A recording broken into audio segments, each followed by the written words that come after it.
Sosok Ibda Agus Rianto, anggota Babin Kamtibmas Kelurahan Srengseng, Kembangan, Jakarta Barat, menjadi simbol dedikasi Polri.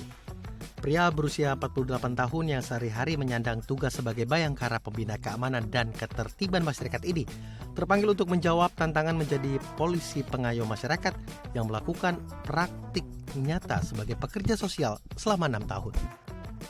Di bangunan Taman Pendidikan Al-Quran Maju Bersama dan Sekolah Paket Anak Percaya ini, Ibda Agus setiap hari membagi sebagian waktunya bekerja menjadi guru ngaji serta mengajar mata pelajaran matematika dan bahasa Indonesia kepada 60-an anak berusia 3 tahun sampai 15 tahun yang orang tuanya mayoritas bekerja sebagai buruh serabutan. Ketulusan dalam mengabdi kepada masyarakat membawa berkah bagi Ibda Agus Rianto. Atas dedikasinya dalam mendirikan Taman Pendidikan Al-Quran Maju Bersama dan Sekolah Paket Anak Percaya di Kampung Sawah Balong Srengseng, Kembangan, Jakarta Barat, ia mendapat penghargaan langsung dari Kapolri. Dan langsung saja kita akan membahasnya bersama Ibda Agus Rianto selaku Babin Kamtibmas Polsek Kembangan, Jakarta Barat. Halo, selamat siang. Apa kabar Pak Agus? Selamat siang, kabar baik. Baik Pak Agus, sebelumnya terima kasih Pak sudah bergabung bersama kami di Halo Indonesia. Sebelum kita membahas tentang Taman Pendidikan Al-Quran dan juga Sekolah bagi Anak Prasejahtera, saya ingin tahu sebenarnya apa yang memanggil hati seorang Pak Agus nih? Bukan hanya menjadi polisi tetapi juga menjadi pekerja sosial. Bisa diceritakan Pak Agus? Baik, terima kasih.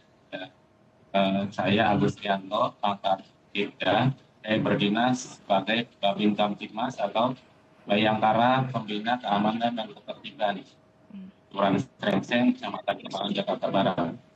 Jadi tugas kami sebagai anggota Polri pertama adalah memelihara Kamtibmas, tentunya yang setiap hari kita selalu berinteraksi, selalu bertemu dengan masyarakat, melakukan kunjungan dari rumah ke rumah, dari sudut ke sudut. Memang saya sering berkunjung ke daerah selam area ya, atau daerah yang jadi di situ saya melihat banyak anak-anak di usia sekolah. Mereka ini pekerjaannya kalau pagi itu ikut orang tuanya. Orang tuanya itu kebetulan kerjanya mengumpulkan barang-barang bekas seperti air mineral. Jadi mereka orang tuanya keliling kampung membawa karung, biasanya ya, membawa karung. Kemudian anaknya itu ikut berkeliling. Jadi kemudian saya tanyakan kepada anak-anak ini, kenapa mereka kok tidak sekolah? Jawaban dari mereka yang pertama adalah faktor ekonomi ya. Jadi hasil dari mengumpulkan barang-barang ini hanya cukup untuk dimakan. Jadi untuk bahan sekolah memang belum ada ya. Jadi tidak ada untuk bersekolah. Kemudian saya kumpulkan anak-anak ini yang kebetulan waktu itu di tahun 2019. Anak-anak ini yang tidak bersekolah ini kemudian saya kumpulkan, saya berikan buku-buku pelajaran seperti buku belajar menulis atau mengenal gambar. Kemudian juga ada Iqra atau belajar mengenali huruf Al-Quran atau membaca Al-Quran. Dari hal itu kemudian setiap sore saya memberikan materi kepada anak-anak ini yang waktu itu jumlahnya masih sedikit ya, sekitar 8 anak, dan saya berikan tempatnya pun masih di bedeng dari lapak-lapak barang-barang bekas tersebut. Dari hal itu kemudian karena memang antusias anak-anaknya ini cukup tinggi dan orang tuanya pun mengapresiasi kegiatan ini. Jadi Oke. eh, kami kemudian membuka Mm, suatu kelas atau tempat yang lebih layak mm, mm. karena memang jumlahnya terus bertambah dan untuk sampai dengan saat ini ada sekitar 70 sampai 80 anak yang mengikuti program Hmm, TPA Maju Bersama. baik.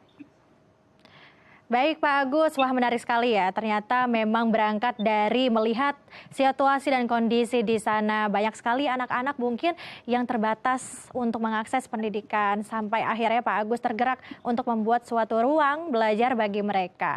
Pak jadi penasaran sebenarnya Pak Agus ini mengapa memilih kependidikan justru untuk pelayanan masyarakatnya?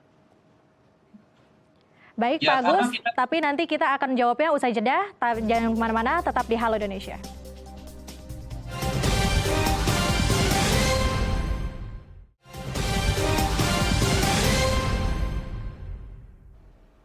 Terima kasih pemirsa masih bersama kami di Halo Indonesia.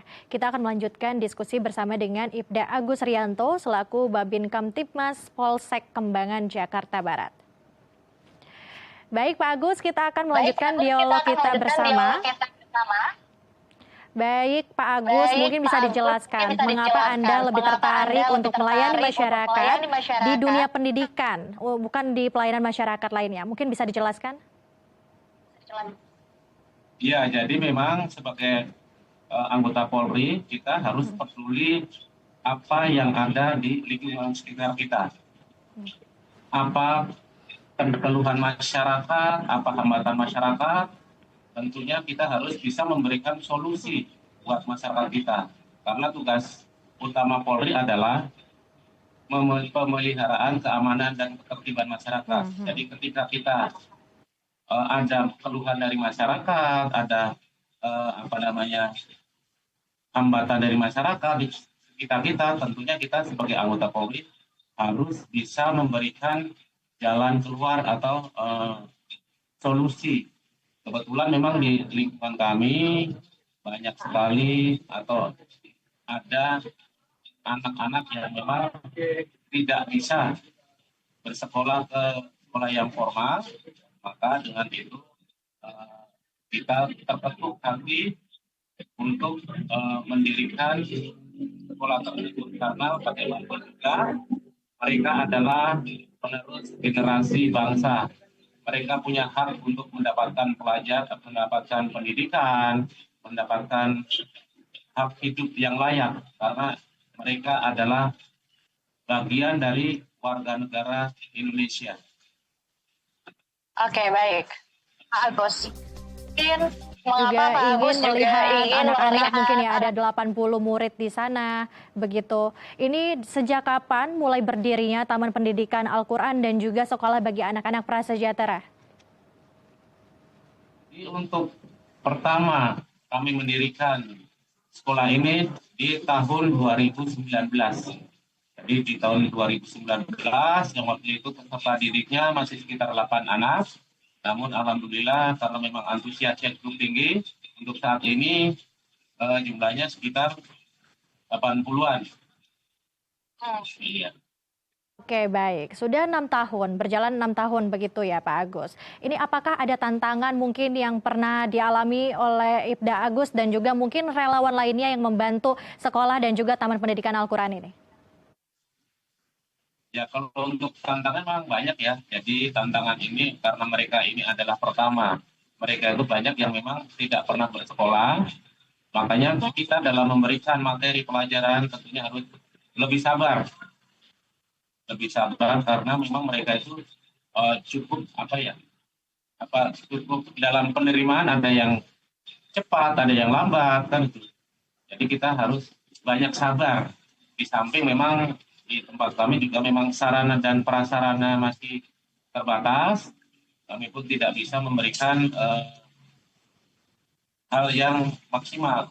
Jadi termasuk seperti penyediaan alat tulis, terus kemudian penyediaan sarana dan prasarana di tempat kami. Jadi namun walaupun dengan keterbatasan, tapi kami tetap semangat dalam memberikan pendidikan dan pengajaran kepada anak-anak tersebut.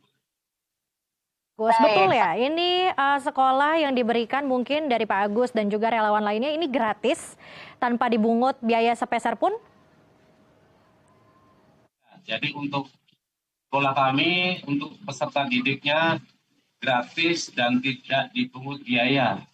Dari kami semuanya kita siapkan seperti alat-alat tulis dan lain sebagainya. Jadi mereka cuma datang ke sekolah, belajar, belajar dan latih di tempat kami. Luar biasa sekali. Lalu seperti apa mungkin metode pembelajaran di sana, Taman Pendidikan Al-Quran dan juga sekolah bagi anak-anak prasejahtera, apa saja mata pelajaran yang diajarkan oleh Pak Agus? Ya, jadi untuk pembelajaran di sekolah kami, yang pertama pelajaran ada mengaji atau baca, belajar membaca Al-Quran. Di samping itu juga ada mata pelajaran di sekolah formal seperti pelajaran bahasa Indonesia, pelajaran bahasa Inggris, terus pelajaran matematika, SBK, PJOK, gitu. Jadi karena memang di sekolah kami itu ada 3 relawan, jadi setiap harinya itu tiga-tiganya mengajar sesuai dengan bidangnya masing-masing. Baik, ada bahasa Indonesia, ada bahasa Inggris. Memang Pak Agus sendiri memiliki latar belakang untuk menjadi tenaga pengajar sebelumnya Pak, mungkin saat menjadi polisi ataupun ada pengalaman sampai akhirnya Anda ikut serta untuk terjun dan mendirikan sekolah ini. Kalau saya untuk tidak ada ini ya background dari pengajar ya, cuman mungkin dari orang tua. Kebetulan orang tua saya, orang guru, mungkin saya melihat figur dari orang tua. Jadi saya berinovasi ini mungkin melihat figur orang tua yang memang perjuangannya untuk mendidik anak-anak bangsa, mungkin saya terinspirasi untuk itu. Pak Agus sendiri Pak melihat sekarang sudah banyak sekali murid-murid yaitu sampai dengan 80 begitu ya muridnya di sana. Ini bagaimana tanggapan dari orang-orang tua murid mungkin yang begitu senang adanya ruang belajar bagi anak-anaknya, anak-anak yang tidak melanjutkan sekolah misalnya, ataupun mereka yang belum sama sekali mengenyam pendidikan di sana?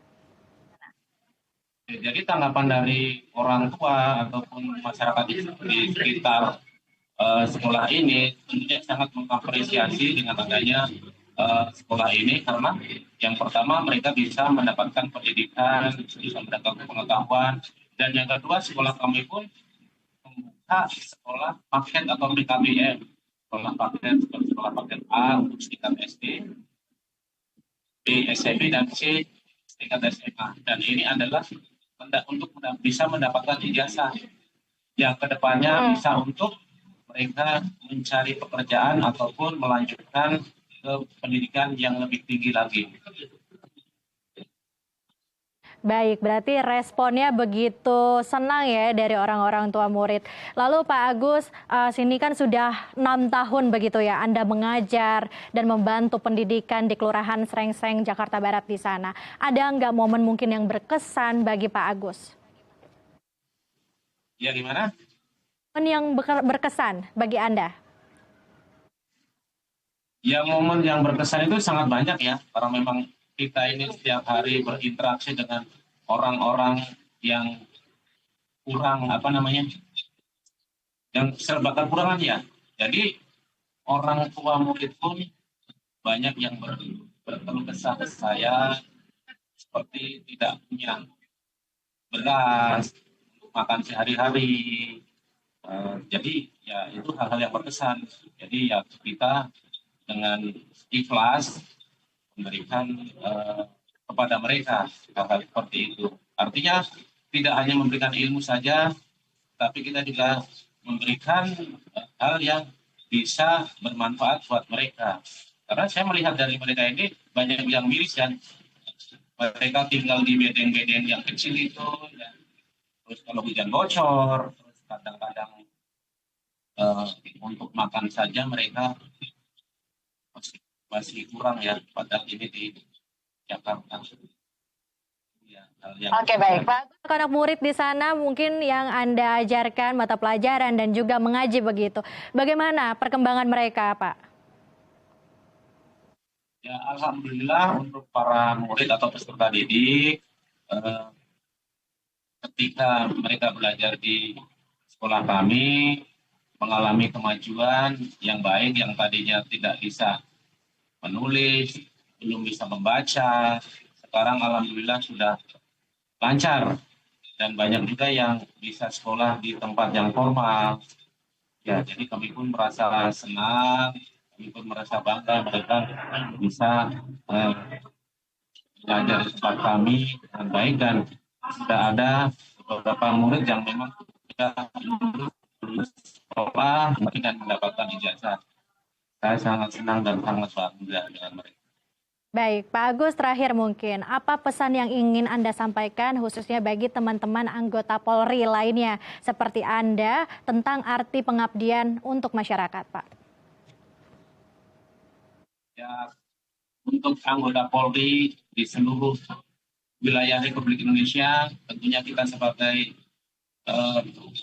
mengabdi untuk bangsa dan negara ini, kita harus bisa memberikan hal-hal yang positif, hal-hal yang bermanfaat, membantu masyarakat, terutama ketika membutuhkan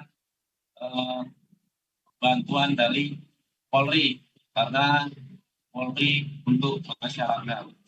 Jadi bekerjalah dengan ikhlas dan niatkan semua adalah ibadah untuk masyarakat dan rakyat Indonesia.